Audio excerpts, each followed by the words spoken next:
Welcome to our seminar. Today we will listen to Leonid Polischuk, professor at the Faculty of Economics and also the head of the laboratory for applied analysis of institutions and social capital.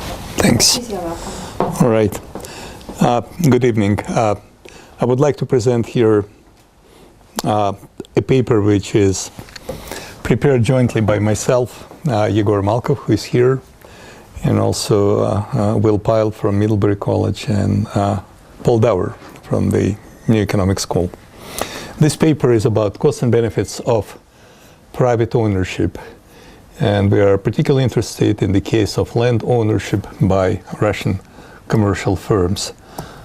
A good way to begin will be to make sure that I can scroll my presentation, which doesn't seem to be the case.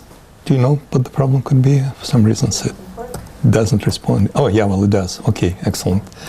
Well, the first thing to do is to pay tribute to Hernando de Soto, who is probably one of the best known names in development.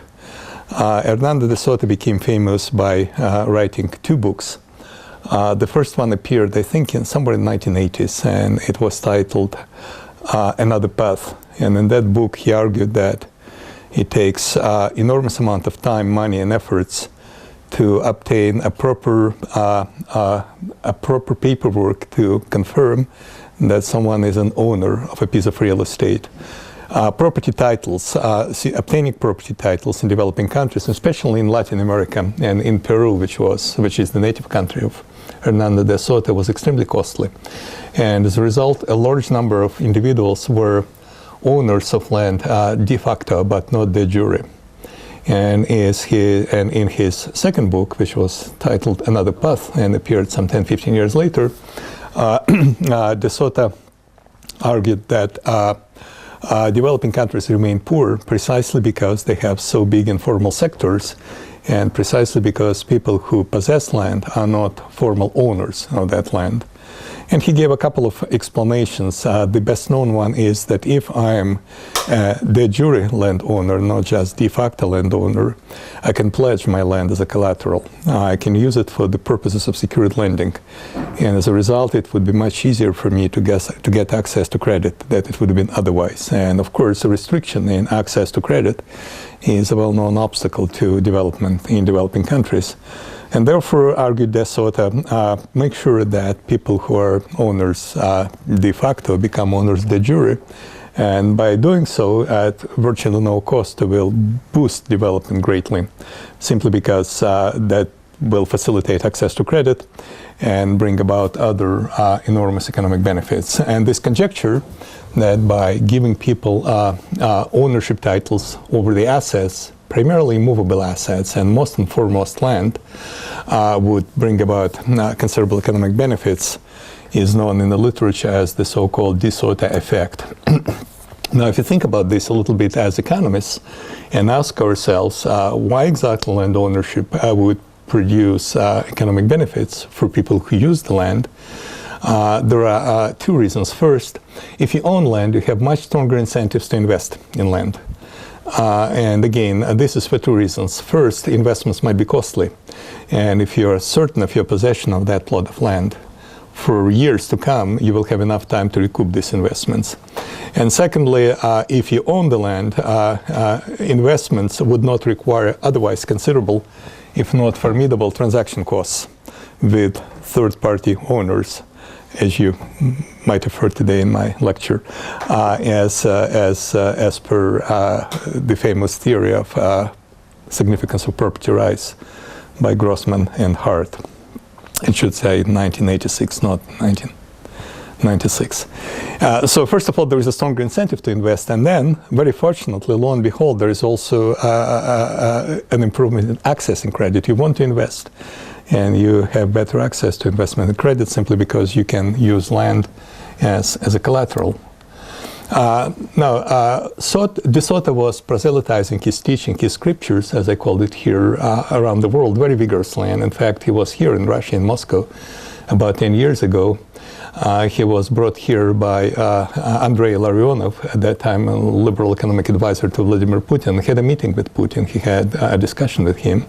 And that meeting, among other things, perhaps had convinced Russian government to initiate what since was known as the Dutch amnesty, whereby people who were de facto owners of their dacha plots were given a chance to formalize their ownership titles over these dacha plots at low cost. And that was supposed to facilitate the development of the land market in Russia, which didn't happen. But why it didn't happen, that's a separate study and separate story. I wouldn't be discussing that today.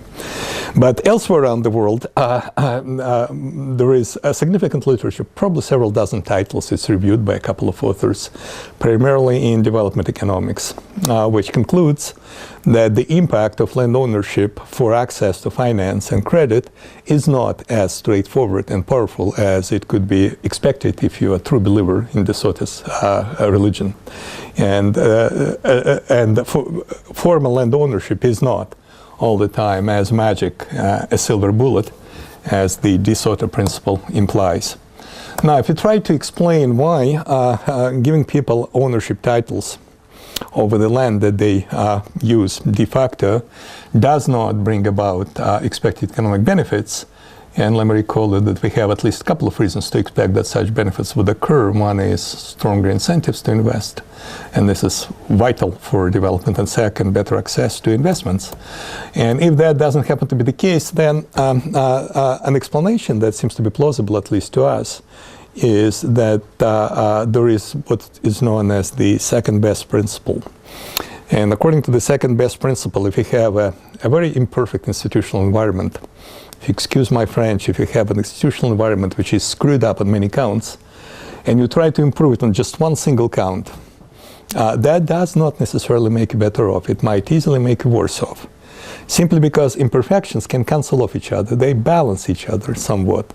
And if you take care of only one, not all of them, just one, if you get closer to a situation which is institutionally ideal, it doesn't mean that you become better off economically. Dick Lipsey, who formulated this principle 60 years ago, liked to illustrate it by liberalizing foreign trade.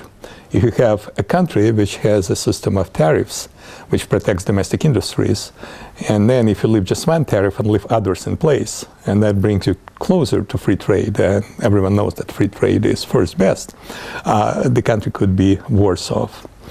Aoki, another famous institutional economist from Japan, put it slightly differently. He argued that different institutions complement each other, in that the payoff to a given institution depends on the conditions and, in fact, availability of the other institutions. So, for example, if you if you privatize land, and that is an institutional improvement, the payoff to this privatization really depends on what is happening around you, how strong is the rule of law, so on and so forth.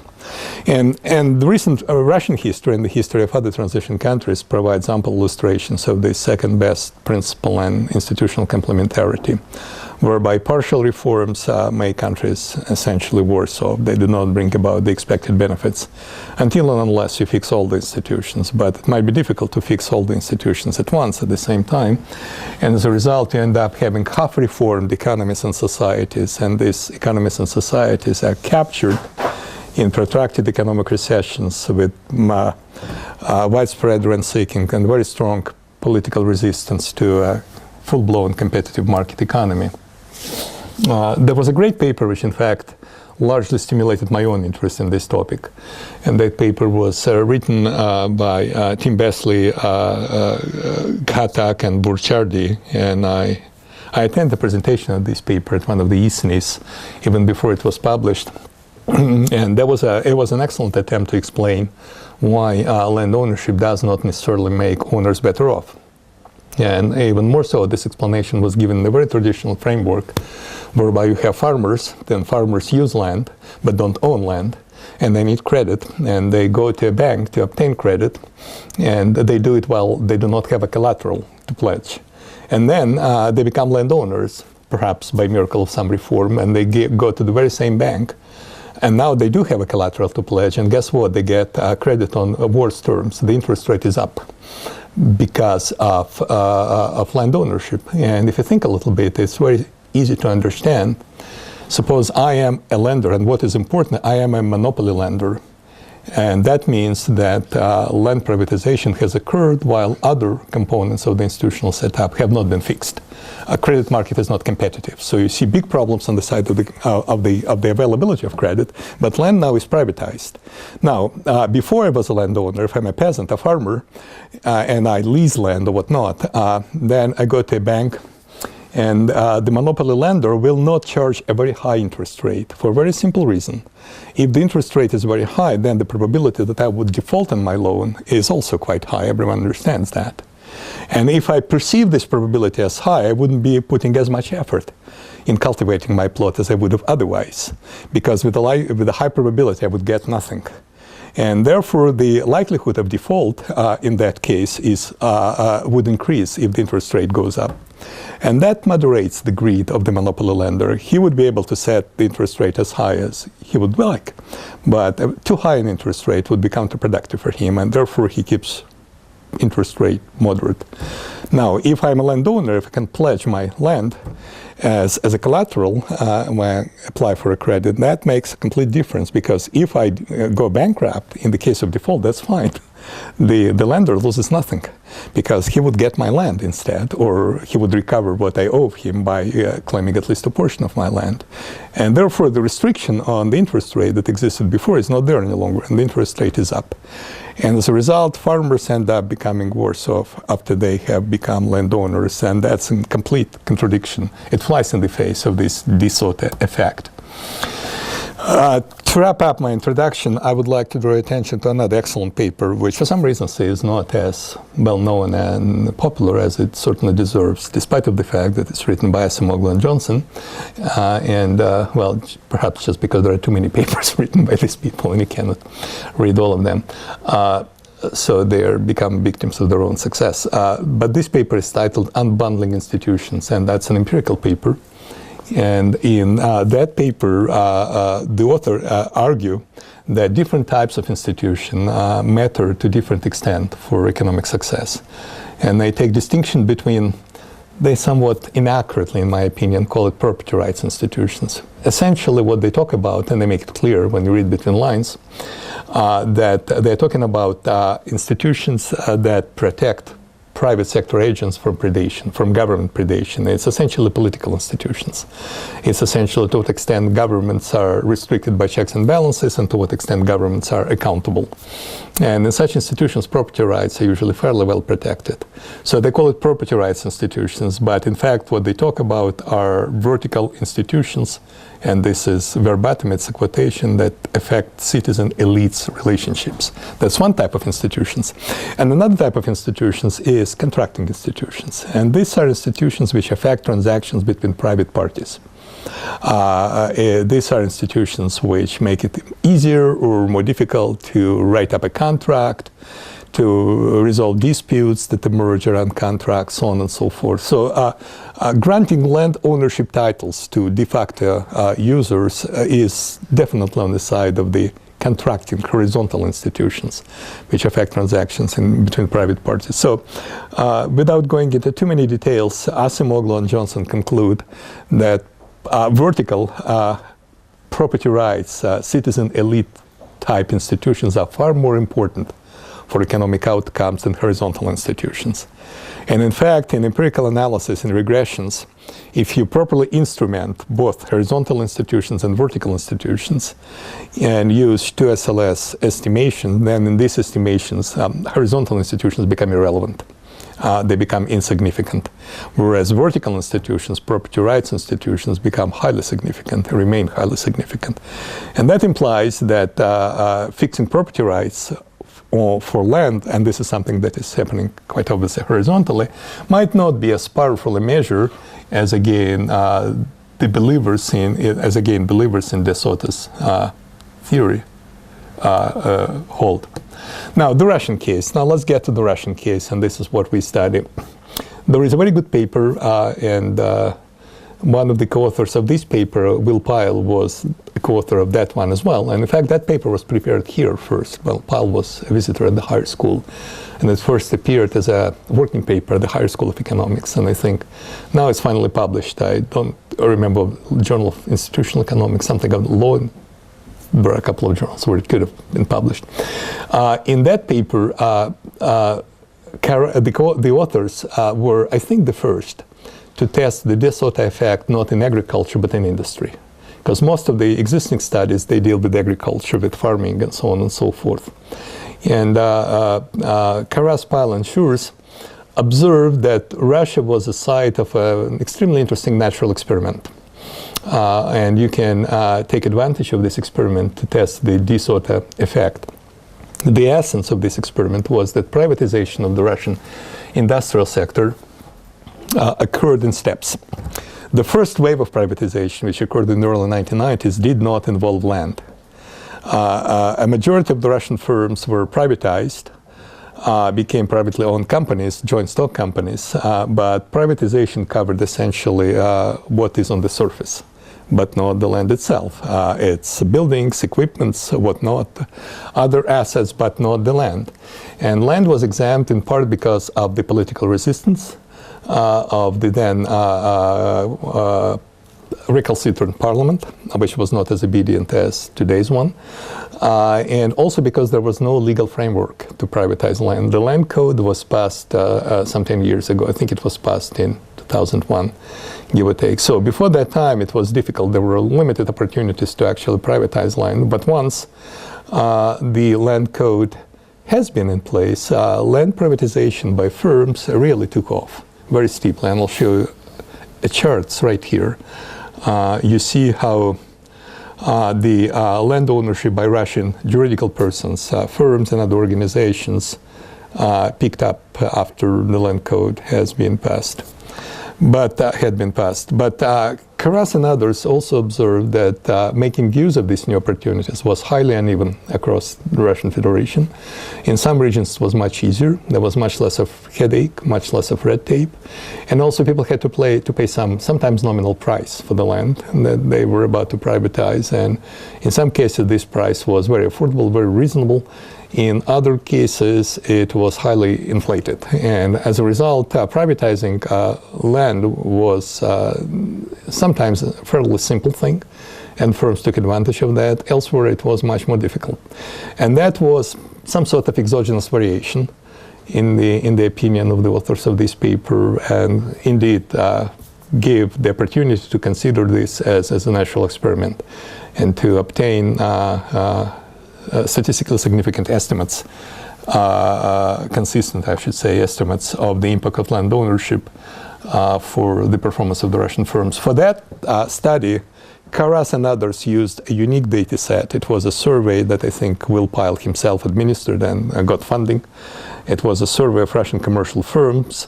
The sample was not as large because quite obviously they were limited in their means to run a really comprehensive survey.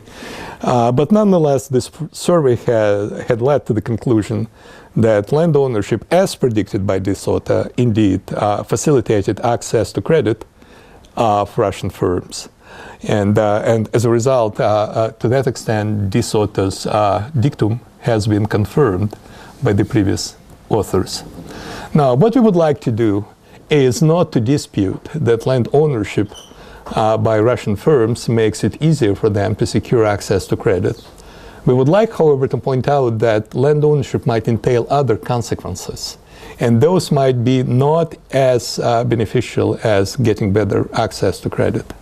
In other words, if you own land, it's an asset, and this is fully consistent with what de Soto says, but it's also a liability. And the weight of this liability could at times be heavier than the benefits of the asset. That's what we argue. And as a result, the net balance of land ownership for the net impact of land ownership for economic performance is not certain. And furthermore, we argue that it depends on the quality of surrounding institutions, which is in full agreement with institutional complementarity and the and the second best principle. The basic idea is very simple, and I can explain to you in less than a minute. Suppose that you are a de jure owner of a firm, but not of the land where the firm is based. And suppose, as unfortunately it is often the case, that the firm itself is not particularly valuable. It's a bunch of obsolete equipment, some falling apart buildings, so on and so forth. No one is particularly interested in that firm. And in particular, the threat of takeover of this firm is not very high, simply because it's not worth the effort and the money. Potential corporate raiders, public or private, would look elsewhere. Now, if nonetheless this otherwise unimpressive firm sits on a valuable plot of urban real estate, and if this real estate is an asset of that firm, that makes a big difference. And as a result, it might be very much worthwhile to try to get hold of that firm. Firm is still of little interest, but the land, no, land is extremely valuable. And as a result, land privatization makes firms much more susceptible and vulnerable to hostile takeover attempts. And as a result, that creates additional risks and takes additional expenditures to fight off these attempts. And these are precisely the costs of land ownership, which previous studies did not properly take into account. We have a very simple model, and I'm not 100% satisfied with the model, despite of being the author of it. So it's still a little bit of a work in progress, but it does capture the idea, so I will present it to you kind of half-baked. And another, perhaps more essential disclaimer, this is still a little bit of work in progress. There are still a few things that we haven't done, but we believe that what we have already can be shown and discussed. In any way, this is, suppose there is a firm, and the technology of this firm is described by a production function, f of x. Oh my goodness, all of a sudden it's Russian and English, sorry about that. But all of you read Russian, so that shouldn't be a problem. All right, so X is investment and A is a scale coefficient. A shows you how big a firm it is. Now suppose that the firm does not own the land and it leases the land. Oh, by the way, leases. In the Russian industrial sector, there are several modes of land use. One is land ownership, and it's still a minority. Another one is lease. You can lease land for how long, Egor? For 50 years or 50? Okay. And then there is a third one, which is kind of mysterious and unique to Russia, and it's called perpetual use. Постоянное пользование, I think. And this is a holdover of the Soviet legal regime, where land was used precisely on that basis. And by the way, not just land, but apartments. People used apartments as постоянное пользование without being apartment owners until they were privatized. And it was expected that the reform of the early 2000s, which established legal regimes of land ownership, would do away with perpetual ownership. It did not. So some of the firms still use this arcane mode of perpetual use, whatever it means. In any event, let's suppose that the firm does not own the land, and suppose it leases it. And if it leases it, then a lease can be canceled at any time by the owner of the land, claiming some unspecified reasons. And so does, by the way, this perpetual ownership. So suppose that 1 minus pi is the probability of lease's cancellation, in which case it's only with probability pi that you keep the results of your work. And a very simple profit maximization problem leads to this. Do we have something to? Leads to this level of investment activity. So this is how much you will invest, okay? And while investing, the firm is not concerned about takeover. Here is a very simple, because I was reminded that I should keep myself within 40 minutes, and I squandered about 5 minutes by being late, so I'll try to speed up the rest of my presentation. This is, I assume that takeover occurs according to simple rent-seeking models. And the potential adversary that wants to take the firm over, and the firm itself expends some resources. And the equilibrium payoff in this takeover game is equal 1/4 of the initial price. Okay, so in our case, the price is the output, f of x of AP and so forth. And let's assume that there is a fixed cost of takeover that a potential raider has to expend. And as a result, if the expected price of the takeover is less than the cost, then the takeover simply won't happen. And the firm keeps itself safe and feels itself safe precisely because it's not particularly valuable. Potential raiders would have no interest in such a firm. Suppose, however, that this firm becomes an owner of the land, and in that case, the takeover price goes up by Z, and Z is the market value of the land. Still some insignificant revenues or profits that the firm could earn, but on the top of that, the land price. And as the calculations below follow, show, and again, we can discuss at greater length, should you wish. So in that case, the threat of takeover becomes real. And firms understand that they are takeover targets. And as a result of being takeover targets, they face additional risks. And these risks make them less willing to invest because your firm can be easily taken away from you. If property rights are insecure, please notice that this second effect occurs only if property rights, they've been granted to you. Okay, you have all the paperwork, you have all the titles, you are a bona fide de jure owner, but that means little if overall security of property rights is not in place. And as a result, these increased threats of takeovers suppresses investments and reduces profits. And if that is the case, then indeed land ownership could be a double-blessed sword for a firm, and it's likely that liabilities of land ownership could exceed the benefits of land ownership. And now what we want to do is to test this empirically. And instead of using our own survey, which we do not have, we are luckily able to take advantage of an excellent source of data for institutional measurement, which is the BEEPS project administered by EBRD. And those of you who might remember our previous presentation here a couple of months ago on measuring Russian institutions could recall that we used the BEEPS data at that time as well. So these are related projects, and should be no surprise that Egor Malkov is heavily involved in both. He is the custodian and, the guru of the BEEPS data. So if you have any questions about the empirical side of the paper, I happily delegate those to Egor. There were several waves of BEEPS. BEEPS covers a large number of countries of the world, including Russia, and the data that we used were for 2009 and 2012. These data are in open access, but some parts of these data are suppressed, and that's in particular whereabouts of the surveyed firms for privacy reasons. And we needed those whereabouts because we wanted to find out not just the status of land ownership, but when this land was privatized, so on and so forth. And at our request, the BRD opened us access to this otherwise restricted data as well, against our promise that this full data set will be used purely for academic purposes, which it is.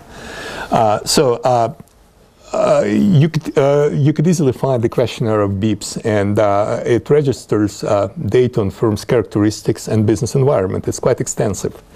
Another source of data was Rosreestr, which is a Russian land registry, and it registers the land use status for surveyed firms.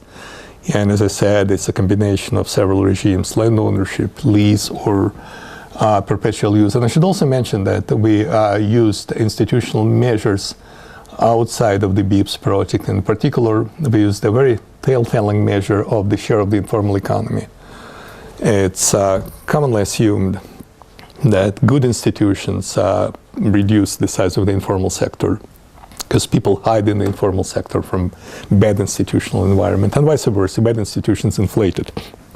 So the size of the informal economy is a litmus test of the institutional quality. And we took data on the informal economy from Rosstat, and our colleagues here at the higher school are heavily involved in preparing this data set. Vladimir Gimpelson, for one, is an active participant of that effort. Our empirical work was implemented in two steps. The first one was a pilot study, which was completed last year, and we used the BEEPS 2009 data, the fourth wave, the not next to the last wave, which covered a sample of over 1,000 Russian firms from 20 regions. So the sample was not as big, and we had only 20 regions. And what we were able to find, and again, the details are available from Egor, if no one else, is that as predicted by de Soto, indeed, land ownership improves access of Russian firms to finance. So to that extent, the de Soto principle has been once again confirmed, and we knew that from Pyle, Karas, and others. But at the same time, what was new is that if you own land, you would usually spend more time on dealing with government regulations. So complying with government regulations becomes statistically significantly more burdensome, and you feel high pressure from competitors, whatever it could mean. We took it as a proxy for a threat of takeover and other hostile actions against the firm. And now these downsides of land ownership, of course, are consequences of bad institutions. So what we did, we divided our sample in several parts. One part is strong institutions, and we used corruption as a measure of institutional quality in that pilot study. Another one is a subsample of strong, so one is weak institutions, rampant corruption. Another one, strong institutions, sort of less egregious corruption. And what we saw was that under low corruption, benefits of land ownership exceeded the costs. And we had also some data on firms' profits. So profit was used as an overall measure of the impact of land ownership. So if corruption is low, then land ownership makes firms better off. If corruption is high, then it makes them worse off. But these were tentative results, and estimation quality was not as great. So we were quite impatient to get hold of the fifth wave of the BIPs. And that survey took place in 2012. It took some time for the results to appear. As you can see here, it's much bigger, 4 times as many Russian firms from 37 regions, almost 1/2 of Russian regions. And the sample is representative by every region. So this is the data set that we use for the main part of the empirical study. This is the regional coverage. And as you see that for most of the regions, there was around 120 firms per region, for some less, for some more. And if you can read it, the region names are shown horizontally. And this is industry coverage. Most of the firms were in services, some in manufacturing, some in retail. Institutional measures. Again, our hypothesis was that the benefits, if any, of land ownership by commercial firms would depend on the institutional quality. So we should have some measures of the institutional quality, and we had several of them, and we're very pleased to conclude that the results are very robust. We tried several measures of institutional quality, and all of them lead to the very same result, and that is that the payoff to land ownership strongly depends on the institutional quality in a particular region. If a firm owns land in a region with relatively not as bad institution as could be otherwise, then indeed, yes, land ownership makes this firm better off. If the very same firm, all else equal, owns land in a region with very bad institution, then it might well be worse off. So as measures of the institutional quality, and we played with a number, we ended up using 3. The first one is corruption index, and this corruption index was used in our previous paper presented here early this year. And this is a principal component of respondents' answers to the questions first as to how big are bribes that you have to pay. And there were some ways to judge, to tell between small bribes and big bribes. And there was the second question about откаты, which can best be translated into English as kickbacks. If you have a government contract, how big a kickback you have to pay to secure a contract. So we took first principal component of these 2 variables, and this is our corruption index. The second measure of institutional quality is the red tape index. And again, it's also a principal component of, first, how much time senior management of a firm has to spend dealing with government regulations, how frequently the firm is visited by inspections of different kinds, how burdensome is it to obtain a license, and how burdensome is it also to comply with the requirements of the tax law. And we took the first principal component of these 4 measures, and voila, we have a red tape index. And last but not least, I explained to you that the size of the informal economy is also an extremely informative measure of institutional quality, and we use it as a measure as such as well. I do not show here correlations between these measures, but just to let you know, they're quite different from each other. Correlations have expected signs, but about half of them are statistically significant, others are small and even statistically insignificant. So we take really different aspects of institutional pathologies, which are plentiful in Russian regions, and we try to explore this problem from different angles. And as I said, results are essentially the same. So let me show you a few regressions, and I think I'm done. The first one is to once again retest what we knew before and what we expected before. That is that land ownership facilitates, improves access to finance. Yes, it does. It does have a look at the first line of this regression estimation tables. We estimated different versions of these models. The results are by and large robust, although notice that it's not that hugely statistically significant.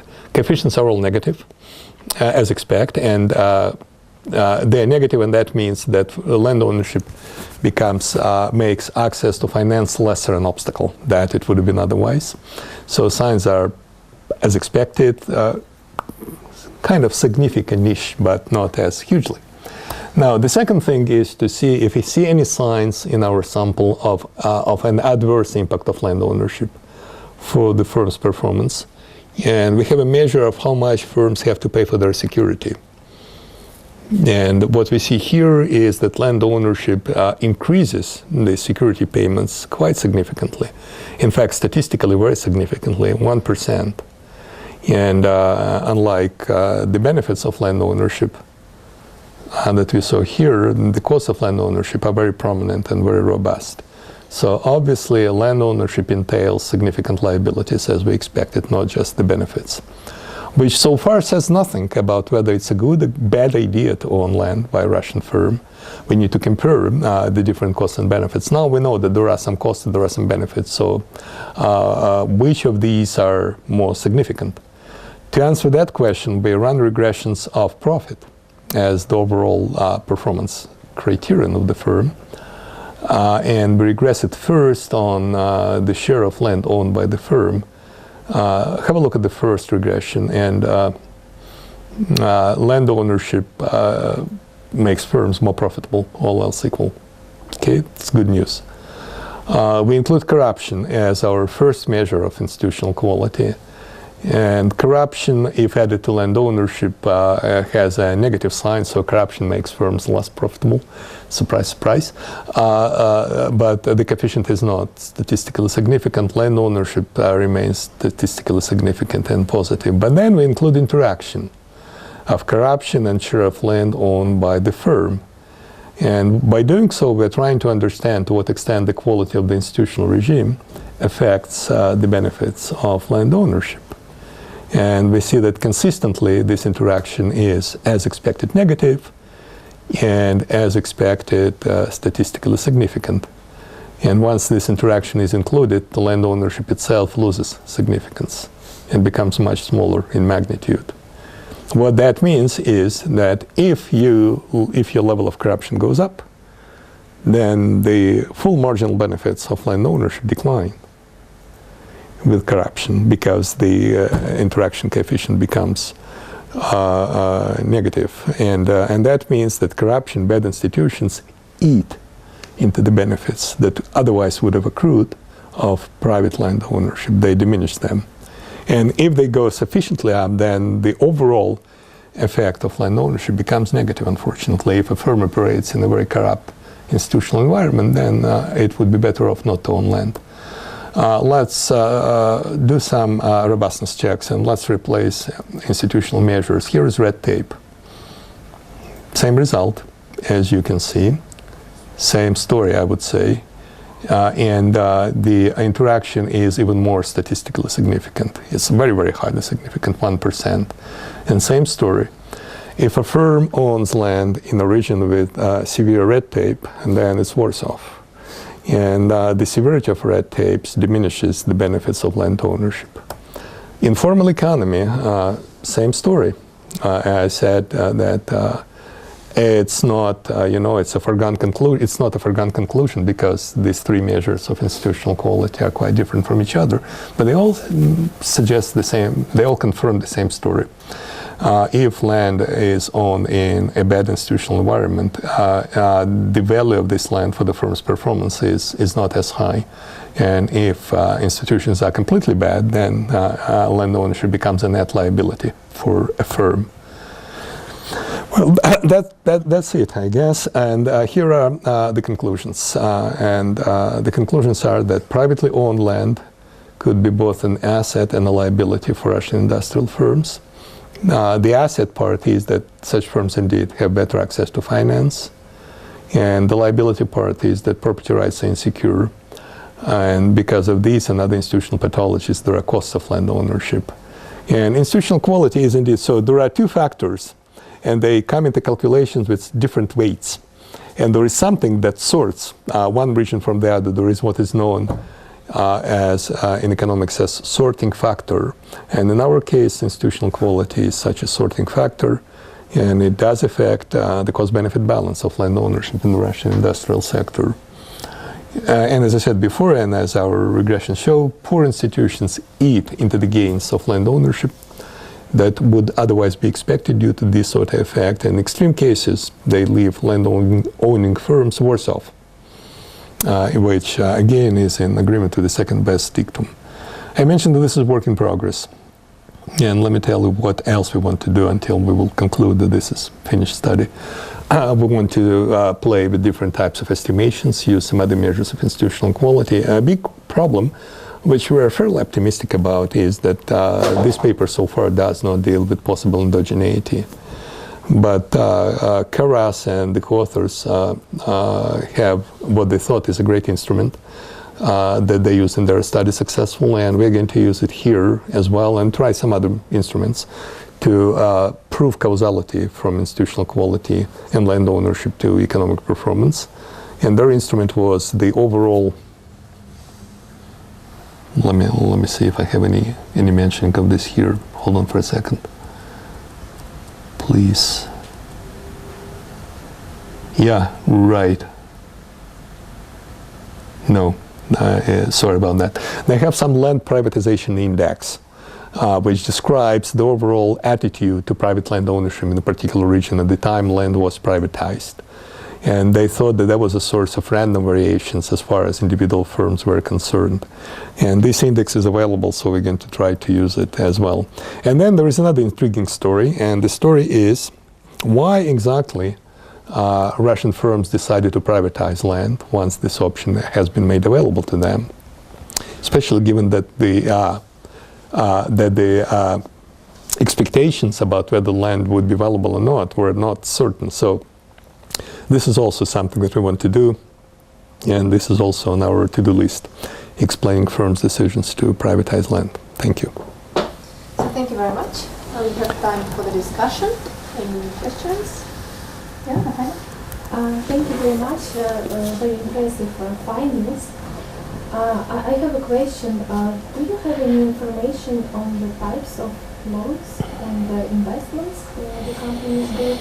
Is it short-term investments, long-term investment, and how it depends on the institutional context? Because if they understand the risks, take risk, then maybe they are not going to invest from the very beginning. Egor, if you don't mind, please come here, because I'm sure that's not the first question that we will have to deal with. Unfortunately, we don't have any data on the investment and on the structure of investment of these firms, but the BIPS data provide us with the data on the innovations. So we're gonna test we're gonna test whether the not investment but innovations are affected by the land ownership or not. But unfortunately, we don't have any data on long-term or short-run investment. So I think a short answer would be no, unfortunately. Any more questions?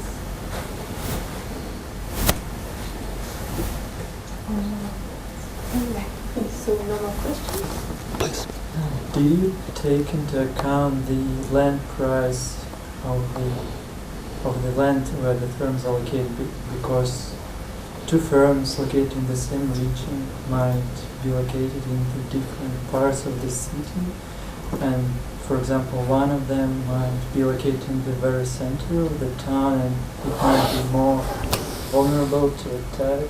Sure. And the second one located.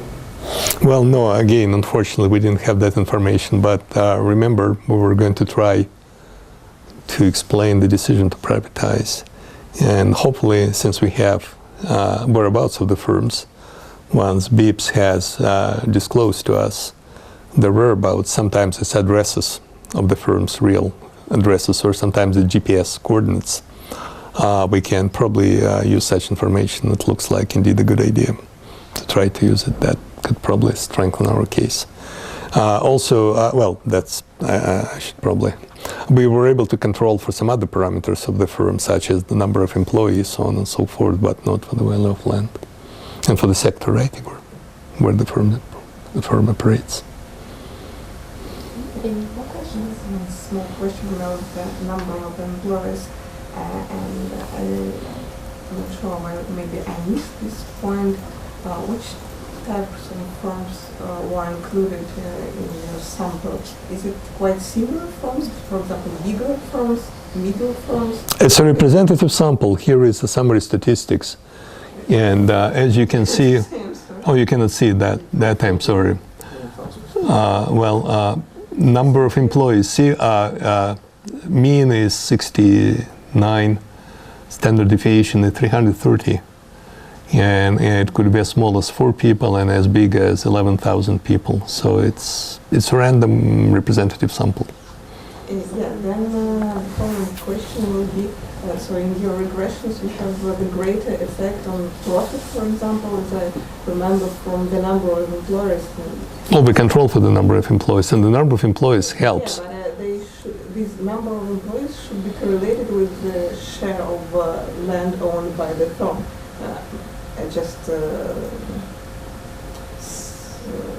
Well, how come? It is easier for bigger firm and to privatize the land than for the small entrepreneurship.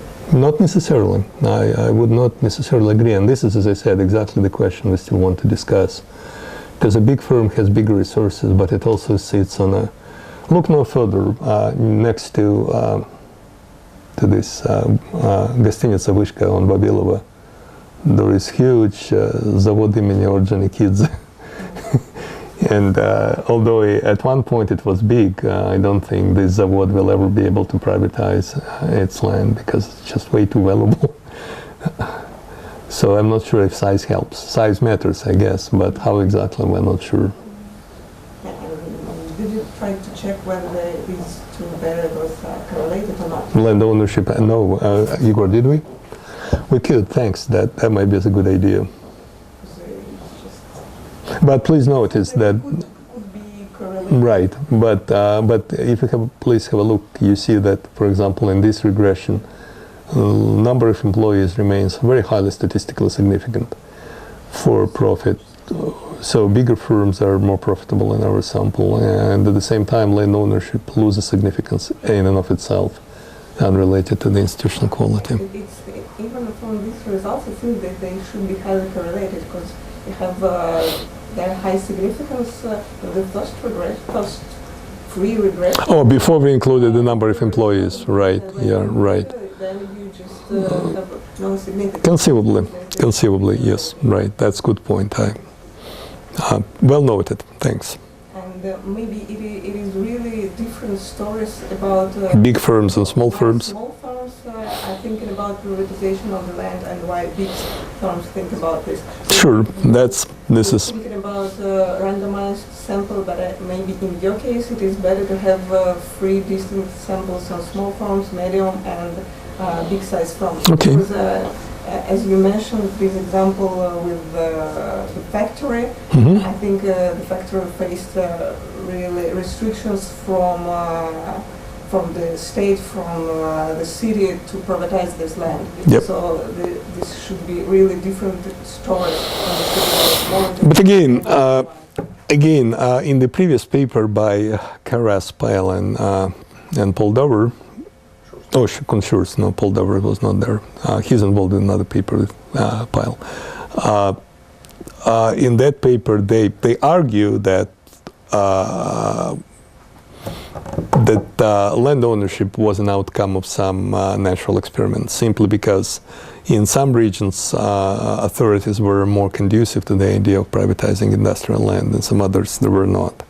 And firms, large and small, similarly took advantage of this favorable attitude or were restricted in privatizing their land. But that said, I think it's a good point. I guess what we can find some confidence in is the fact that once you have included your log number of employees, all of our interactions are still very, very highly significant. So it does not destroy the main finding of the paper. But definitely size could be correlated with the frequency of land ownership. This is something that we'll definitely explore. Any more questions? Just one small. Did the decision to privatize differ by regions with higher informal economy and lower informal economy? So I was just wondering if it could tell you so. Well, the share of, again, I don't think we looked into that. How correlated is land ownership with the size of the informal sector or whatnot? This all boils down to the question of causality and reverse causality and endogeneity, and we expect that. I better not be speculating at this point. We wanted to show what we have so far, but once we run our two-step SLS, we'll be more confident. But so I would probably say no more about this because we haven't checked that yet. Not all the companies are eligible for this kind of privatization of the land. Well, legally, I think all of them are entitled. As I said, yeah, the legal obstacle until 2001 was a lack of legislation for privatizing urban land. And the land code has provided such a legislative framework, and it was widely expected that land ownership, land would become The share ownership, international ownership. Never heard of such restrictions. Never heard of such restriction. But that said, no. Well, neither do I. The difference is we studied it. My ignorance is perhaps a little bit more informative than yours, but it's certainly not a complete answer. Since you asked that question, firms, it's not a binary variable, land ownership. It's a percentage of land that firms own. Firms can own all the land, or they own a part of the land. So a part of the land can be owned, can be purchased, and another one is still being leased or whatnot. So it's a continuous variable, and as such, it is used in these regressions. More questions? Okay, no. So thank you. Thank you very much. Thanks.